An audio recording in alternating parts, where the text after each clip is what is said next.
சொந்தங்கள் அனைவருக்கும் விநாயகர் சதுர்த்தி நல்வாழ்த்துக்கள். இன்றைக்கி 7/9/2024 சனிக்கிழமை. இன்றைக்கி வந்து விநாயகர் சதுர்த்தி. இந்த நாளில் வந்து நான் வந்து விநாயகர் சதுர்த்தியை வந்து எப்படி எங்கள் வீட்டில் வந்து எளிமையாக கொண்டாடினேன் அப்படிங்கிறது தான் இந்த வீடியோ. இந்த வீடியோ இப்போ தான் முதல் முறை பார்க்குறீங்க அப்படின்னா இந்த சேனலை சப்ஸ்கிரைப் பண்ணி சப்போர்ட் பண்ணுங்கள். உங்கள் ஃப்ரெண்ட்ஸ் அண்ட் ஃபேமிலிக்கும் ஷேர் பண்ணுங்கள். இந்த வீடியோ வந்து லாஸ்ட் வரைக்கும் ஸ்கிப் பண்ணாமல் பார்த்துட்டு வாங்க. நான் வந்து எனக்கு வந்து விநாயகர் சதுர்த்தி நாளில் வந்து என்ன நடந்தது அப்படிங்கிறத பற்றி லாஸ்ட்டில் சொல்கிறேன். அப்படியே ஸ்கிப் பண்ணாமல் பார்த்துட்டு வாங்க. நீ வந்து நேற்று வந்து எங்கள் நிலத்துல வந்து போர் போட்டோம் வீடு கட்டுறதுக்காக. அந்த நிலத்துல வந்த தண்ணியில் தான், போரில் வந்த தண்ணி தான் வந்து நான் விநாயகருக்கு வந்து அபிஷேகம் பண்ணுறேன். இது வந்து நவதானிய பிள்ளையார். அதுக்கப்புறம் வந்து வெள்ளியில் வந்து ஒரு விநாயகர் இது காயின்ஸில் இருந்தது. அதுக்கு வந்து போர் தண்ணியில் வந்து அபிஷேகம் செஞ்சு வழிபாடு செஞ்சுக்கிட்டேன். என்னோடய வாழ்க்கையில் ஒரு நல்ல விஷயம் நடக்க போகுது அப்படிங்கிறதுக்காக பிள்ளையார் வந்து நேற்றே வந்து எனக்கு ஒரு நல்ல ஒரு இதை ஏற்படுத்தி கொடுத்துருந்தாரு. நான் போட்ட போரில் வந்து நல்லாவே தண்ணி வந்தது. அதை பற்றி நேற்று கூட சொல்லியிருந்தேன். நேற்று போட்ட வீடியோவில் அதை பற்றி தனியாகவே வந்து நான் ஒரு வீடியோவை கொடுக்குறேன். இந்த வீடியோவில் வந்து இன்றைக்கி நான் எளிமையாக வந்து விநாயகர் சதுர்த்தி கொண்டாடினேன். நான் எப்பயுமே விநாயகர் சதுர்த்தி அன்றைக்கி வந்து நான் வந்து வீட்டில் இருக்க மாட்டேன். ஏன்னா நான் வந்து ஊருக்கு போயிடுவேன். நான் வந்து வளர்ந்ததெல்லாம் கிராமத்தில். எங்கள் கிராமத்தில் எங்கள் அம்மா வீட்டில் வந்து இருக்கிற ஊரில் வந்து ரொம்ப விநாயகர் சதுர்த்தி வந்து எப்பயுமே கிராண்டாக செய்வாங்க. நான் வந்து அப்படி தான் ஊருக்கு போயிடுவேன் விநாயகர் சதுர்த்தி அப்போ. அங்கே போய் தான் வந்து நான் காலையிலே எழுந்து குளிச்சுட்டு வந்து இந்த வீட்டில் வந்து ஏதாவது ஒரு நெய்வேத்தியம் படைச்சிட்டு தீபம் ஏற்றிட்டு நான் வந்து ஊருக்கு போயிடுவேன். நான் வந்து எப்பயுமே வந்து விநாயகர் வீட்டில் கொண்டு வந்து வச்சு வழிபாடு செய்ய மாட்டேன். அதே போல் தான் இந்த வருஷமும் செஞ்சுருக்கிறேன். அதற்கான காரணத்தையும் நான் வந்து இந்த வீடியோவில் உங்களுக்காக சொல்ல போகிறேன்.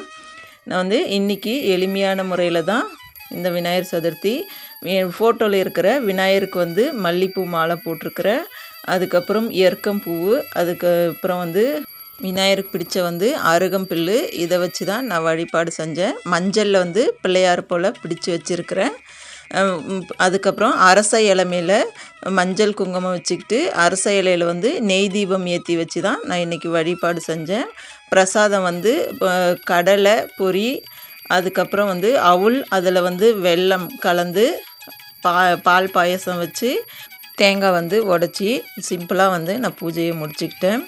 இன்றைக்கி வந்து எங்கள் வீட்டில் அவருக்கு வேலை இருக்குது. அதனால் வந்து அவர் காலையிலே வந்து கம்பெனிக்கு போயிட்டார். அதனால் வந்து காலையிலே 7 மணிக்கே வந்து நான் இந்த பூஜையை செஞ்சிட்டேன்.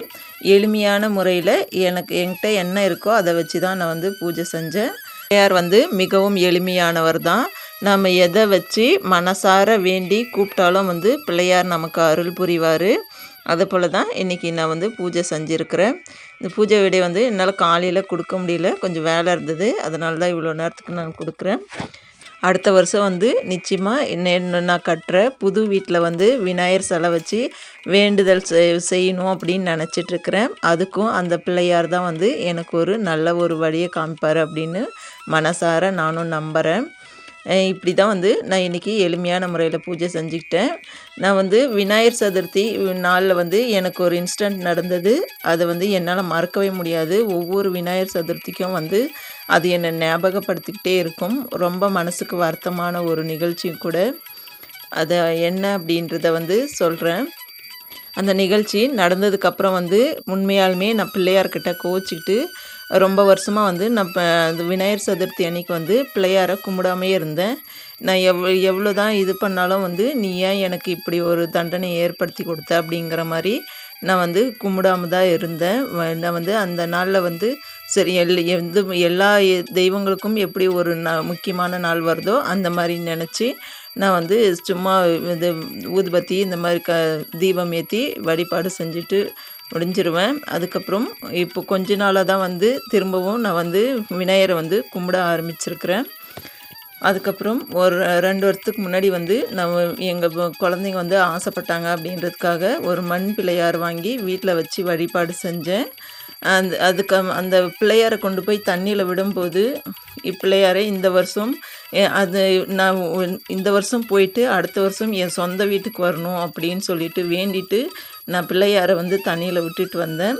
அதுக்கப்புறம் வந்து எனக்கு அடுத்த வருஷம் வந்து சொந்த வீடு அமையலை. அமையல அப்படின்னு சொல்ல முடியாது. ஏன்னா, அப்பவே வந்து நான் சொந்த வீடு ஒண்ணு வாங்கியிருந்தேன். ஆனா அந்த வீட்டுக்கு நான் வந்து குடி போகல. அந்த வீட வந்து இடிச்சுட்டு மறுபடியும் கட்டினா தான் வந்து நான் குடி போணும் அப்படின்ற எண்ணத்தில தான் நான் இருந்தேன். அதுக்கப்புறம் அந்த வீடும் எனக்கு அமையாம வந்து நான் அந்த வீட சேல்ஸ் பண்ணிட்டேன். அதுக்கப்புறம் வந்து பிள்ளையார் எங்க வீட்டுக்கு வரவே இல்ல. நானும் வந்து அத வாங்கி வைக்கணும் அப்படிங்கிற நெனப்பு எனக்கு சுத்தமா வரவே இல்ல. ஆனா இந்த வருஷம் வந்து பிள்ளையார் சதுர்த்தி முன்னாடி வந்து என் நிலத்துல வந்து போர் போடுற வாய்ப்பு ஏற்படுத்தி கொடுத்துருக்கிறாரு விநாயகர் பெருமான். இது ஒரு சந்தோஷமான விஷயந்தான். நான் ஏன் பிள்ளையாரை கும்பிடல, விநாயகர் சதுர்த்தி அன்னைக்கு என்ன நடந்தது அப்படிங்கிறத பற்றி சொல்ல போகிறேன். எனக்கு வந்து 2ம் ஆண் குழந்தைங்கள் தான். அதில் வந்து சின்ன குழந்தை வந்து 6 விரல் 2 கையிலையும் 6 6 விரலோட வந்து பிறந்தான். அதுக்கப்புறம் வந்து ஒரு 20 நாள் கழித்து வலது கையில் இருக்கிற விரல் வந்து அதுவே தன்னால் காஞ்சி விழுந்துடுச்சு. இடது கையில் வந்து அந்த விரல் இருந்துக்கிட்டே இருந்தது. அது மட்டும் இல்லை, அந்த குழந்தை வந்து எனக்கு பங்குனி உத்திரத்தன்னைக்கு தான் அவன் பிறந்தான். அதனால் வந்து முருகப்பெருமானே எனக்கு வந்து பிறந்திருக்கிறான் அப்படிங்கிற சந்தோஷமாக தான் இருந்தது. அந்த விரல் வந்து இந்த விநாயகர் சதுர்த்தி நாளில் வந்து பக்கத்தில் வந்து தெருவில் வந்து பிள்ளையார் வைப்பாங்க. ஆனால் வருஷம் வருஷம் அந்த பிள்ளையார் வந்து ரொம்ப நல்ல பிள்ளையாராக கொண்டு வந்து வைப்பாங்க. ஆனால் அந்த வருஷம் வச்ச பிள்ளையார் வந்து அழகாகவும் இல்லை, டிஸ்டி பிள்ளையார் மாதிரியே இருந்தது. அந்த வருஷம் விநாயகர் சதுர்த்தி வந்து 13/8/2018 வியாழக்கிழமை நாளில் வந்து விநாயகர் சதுர்த்தி நடந்தது. அப்போ வந்து என் 2வது பையன் வந்து 2ஆம் கிளாஸ் படிச்சிருந்தான். அப்போ வந்து பிள்ளைங்க கூட விளையாடுறதுக்காக அந்த பிள்ளையார் வச்சுருந்த இடத்துல போய் விளையாடிட்டு இருந்தாங்க. அப்போ வந்து விக்னேஷ் அப்படிங்கிற ஒரு பையன் வந்து அந்த விரலை வந்து வெட்டி வீசிட்டான். அது எங்கே போச்சு அப்படிங்கிறதே எனக்கு தெரியல. பாருங்கள், இது கையில் இருக்கிறது இந்த விரல் தான். அது திரும்பவும் எங்களுக்கு கிடைக்கவே இல்லை. அது என்னாச்சுன்னே எனக்கு தெரியல. அதனால் வந்து எனக்கு ரொம்ப கஷ்டமாக போச்சு. பிள்ளையாரே, உன் தம்பி தானே அது, முருகர் வரத்தில் பிறந்தவன் தானே, நீ ஏன் உன் தம்பி உடைய விரலை இப்படி செஞ்ச அப்படின்னு சொல்லிட்டு ரொம்ப வருத்தமாக இருந்தது. அப்போலேருந்து வந்து 2-3 வருஷமாக நான் விநாயகர் வந்து கும்பிடாமே இருந்தேன். அதுவும் விநாயகர் முன்னாடியே வந்து இந்த நிகழ்ச்சி நடந்ததால் வந்து ரொம்ப மனசுக்கு கஷ்டமாக இருந்தது. இப்போவும் கூட விநாயகர் சதுர்த்தி வந்துச்சு அப்படின்னாலே வந்து அந்த நாள் ஞாபகம் வந்துடும். என் பையனுடைய கை ஞாபகம் வந்துடும் எனக்கு.